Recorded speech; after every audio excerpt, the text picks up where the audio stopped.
Kiekvienas iš mūsų norėtų sužinoti tikslų atsakymą į klausimą, kodėl žmonės serga ir kokios veiksmingiausios priemonės gali padėti išvengti negalavimų arba susirgus palaikyti jėgas nebeišgyventi ligų pasikartojimų. Sveikata sudaryta iš daugybės žmogų supančių vidinių ir išorinių priežasčių ir nuo to priklauso, ar žmogus susirgs ar pasveiks. Visada, kai mes lyginam prevenciją ar gydymas, visada visi svoris didžiausias ir nauda yra didžiausia prevencija.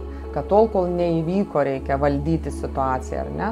Bet ta nauda yra bet kuriuo metu. Tiek gyvenimo trukmę prailginsim, tiek pačią savijautą, gyvenimo kokybę mes galim išsaugoti. Aišku, nebijotinai, vėl rekomenduojame tiek mitybos tam tikrus atrinkimus, tiek produktų mitybai parinkimus individualizuotus.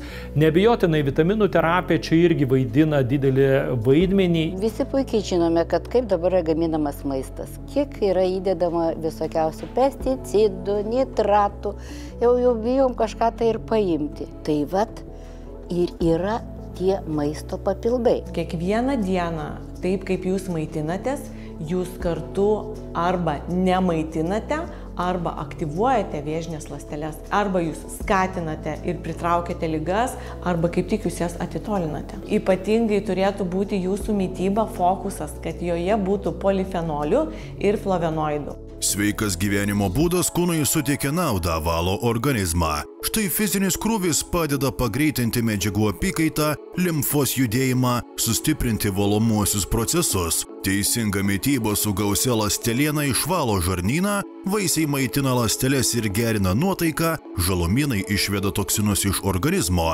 Dėl sveikatos problemų sugebėjusi atsikratyti 109 kg, mitybos pažangos konsultantė Ugnė Radzevičienė patikina, kad kuo didesnis augalinių produktų ar iš jų išgaunamų elementų procentas yra mūsų racione, tuo ramesnė tampa žarnyno mikroflora, jai netenka sunkiai tvarkyti su gyvulinės kilmės maistu ir alinti imunitetą.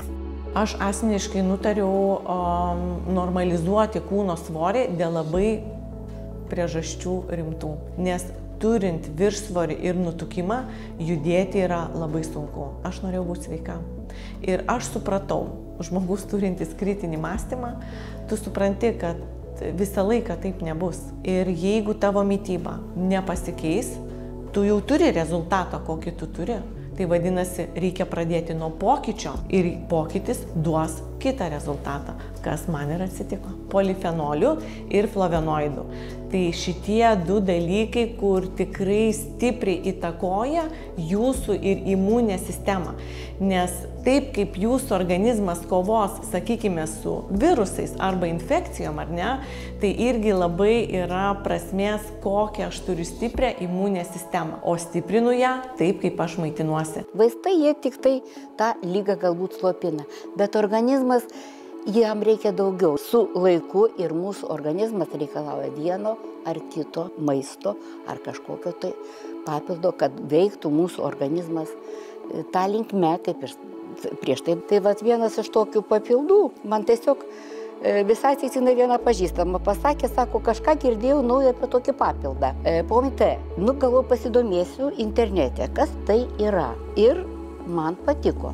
Todėl, kad toj vienoj kapsuliai susideda 4 augalų komponentai. Vienas iš jų yra ciberžolė. Ciberžolė yra nuo seno, senovės yra žinomas prieskonis. O to yra vaisius, granatas. Kitas komponentas yra brokolis. Kaip sakant, lietuviai su brokoliu netaip seniai susipažino, net mano atminty žinau, kad brokolis pas mus atsirado jau ženkliai vėliau, jau kai aš buvau beveik tokio vyresnio amžiaus. Pasirodo labai įdomus, irgi yra savo ruoštų augalas. Ir, aišku, žalia arbata. Žalia arbata niekas nepakeis. Atsiprašau, jeigu jam atvirsėsti tą, kad gauti suvausti visą brokolį, dar kokį granatą paimti, 3 puodukus arbatos, kaip sakant, taigi kurgi čiagi, o gautų visai ne tą kiekį. Kad organizmas gautų atitinkamą kiekį, būtent antioksidantų ir kitų medžiagų, reikia suvalgyti tiek to maisto, kad organizmas nespės jo suvirškinti. o tuo labiau dar vyresnio amžiaus žmonėm. Būtent šitame papilde ir susirenka va šitie 4 svarbus komponentai žmogaus organizmo. Antikos jau Paracelsas buvo pasakęs, kad visa tai, ko reikia žmogaus sveikatai ir gydymui, yra gamtoje. Ne? Ir kad mokslo reikalas yra surasti tai, kas yra toje gamtoje. Taip, kad tikrai šiai dienai mes turim jau gausų preparatų būrį, kurie ir moksliniais tyrimais jau yra įrodytas tas poveikis tiek į to lėtinio uždegimo slopinimą, į atskirus komponentus, tiek oksidacinio streso sumažinimą, įrodyta, kad padeda. Ne? Bet visada aš savo pacientam linkiu prieš tai galvoti apie tai, vėlgi kaip apie prevenciją, ar ne? Mes tos pačius antioksidantus galime rinktis, ar ne, ar žaloti savo organizmą ir kelti lėtinį stresą valgydami ten kokią perdirbtą mėsą, ar ne, pridėtinį cukrų, tos pačios druskos kiekius, visokius, sakykime, konservuotus produktus, ar mes renkamės kitą pusę, kur mes tikrai turim tų pačių antioksidantų, polifenolių. Pavyzdžiui, veikliosios medžiagos polifenoliai ir antioksidantai esantys visadaliuose brokoliuose, granatuose, ciberžolėje ir žaliojoje arbatoje pasižymi ypač stipriu priešuždegiminiu, priešvėžiniu poveikiu.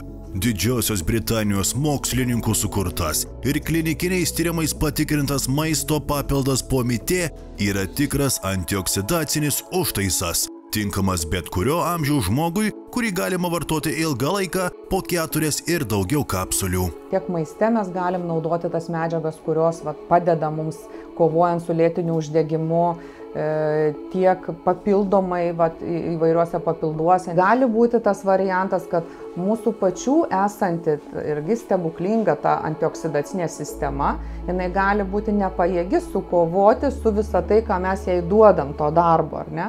Tai tokiu atveju tikrai gali padėti ir išorinių tų antioksidantų, polifenolių vartojimas ir sustiprinti tą mūsų tokią tiek gynybinę apsaugą kovojant, ar ne, tiek susidorojimą su ta pasekme, ką jau mes susikūrėm. Aišku, tikriausiai jau kurie būna išoriniai vartojami, paruošti, farmacinių kompanijų sukurti produktai, jau jie užtikrinta turbūt jau kokybė yra ir plus yra koncentracija. Nebereikia suvalgyti ten kelių kilogramų tos daržovės tam, kad gautume veikliąją dozę, negu kad paėmę vėlgi kapsulę. Galėtumėm sumažinti savo organizme uždegimo lėtinio lygį.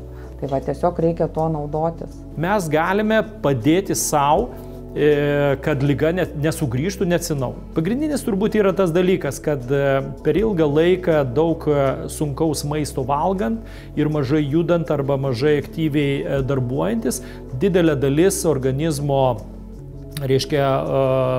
pasisavintos medžiagos nueina į storą žarnyną ir ten pasilieka. Ir tas neabejotinai pažeidžia epitelį, gleivinę, vyksta tam tikros ląstelių mutacijos. Logiškai turėtų mūsų imuninė sistema jas ištaisyti. Turi žmonės nepamiršti, kad jų gyvenimas toliau eina ir lygiai taip pat nuo savęs daryti. Ir ta patys vienokių kitokių tų antioksidantų vartojimas, jie irgi toje kovoje padeda, ar ne?